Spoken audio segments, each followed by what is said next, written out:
Welcome back to The Explainer. So today we're unpacking a feeling that pretty much anyone with a smartphone knows all too well, yet very few of us actually understand. We're diving into the cognitive blueprint of digital anxiety. Specifically, we're breaking down the true psychology behind why vague text messages cause us so much intense, instant stress. I am so excited to guide you through this because honestly, once you see the hidden architecture of your own anxious anticipation, it's going to completely change how you look at your phone.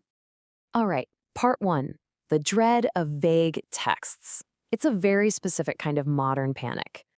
Tell me if this sounds familiar. You look down at your phone and you see a tiny, blunt text, just a K. Or, oh man, the absolute worst, we need to talk. Do you instantly spiral? Do you immediately jump to the conclusion that you did something terrible? Yeah, we've all been there. It is such a common reaction, but it's still incredibly jarring every single time it happens. So why exactly do these tiny little messages trigger such immediate panic? I mean, to your friends or even the person texting you, it might just look like you're completely overreacting. They might just tell you, hey, calm down. But psychology reveals your mind is actually doing this for a much deeper learned reason. Assuming the worst from an unclear message isn't just you being insecure. It is a highly developed psychological response to uncertainty. And today, we are going to literally map out the real blueprint behind that instant panic. Moving right along to section 2, suspicious silence and brevity. Listen, if you're an overthinker, silence and shortness, they do not feel neutral to you at all. They feel incredibly suspicious. A delayed reply feels heavily loaded with hidden meaning. A short response feels deeply personal. And why is that? Well, it's because your highly sensitive brain notices tiny little changes super fast. It picks up on a subtle shift in punctuation, maybe a slight delay in response time, or even just the sudden lack of a familiar emoji, and boom, it flags it immediately as a potential threat. This actually brings us to a fascinating concept known as the unfinished answer. Basically, this is the intense mental discomfort you experience when an unclear message creates uncertainty. And here is the truly wild part. According to the psychology we're looking at today, your brain perceives this uncertainty as feeling worse than actual bad news. Because sitting there dealing with the unknown feels so mentally agonizing, your mind desperately scrambles to explain the vague response. It just wants to regain a comfortable sense of clarity, even if it literally has to invent a completely negative reason just to get it. Which brings us to section 3, filling gaps negatively. Or, automatically assuming the worst.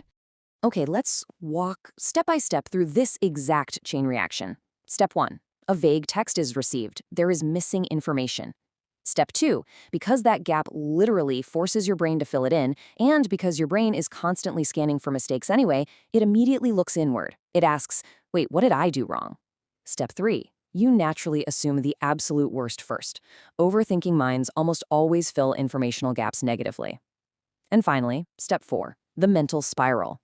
What started as one simple, perhaps just hurriedly typed text has now morphed into a full-blown mental spiral as your mind tries to figure out exactly how you ruined the relationship. Let's look deeper into why that happens in section 4, the bias of predicting loss. This is a powerful cognitive bias.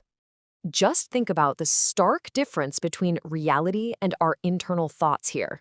On one side, you have the mundane reality. It's literally just a simple late reply. But on the other side, you have the brain's exaggerated internal interpretation. This is absolute, undeniable proof they are upset or leaving me.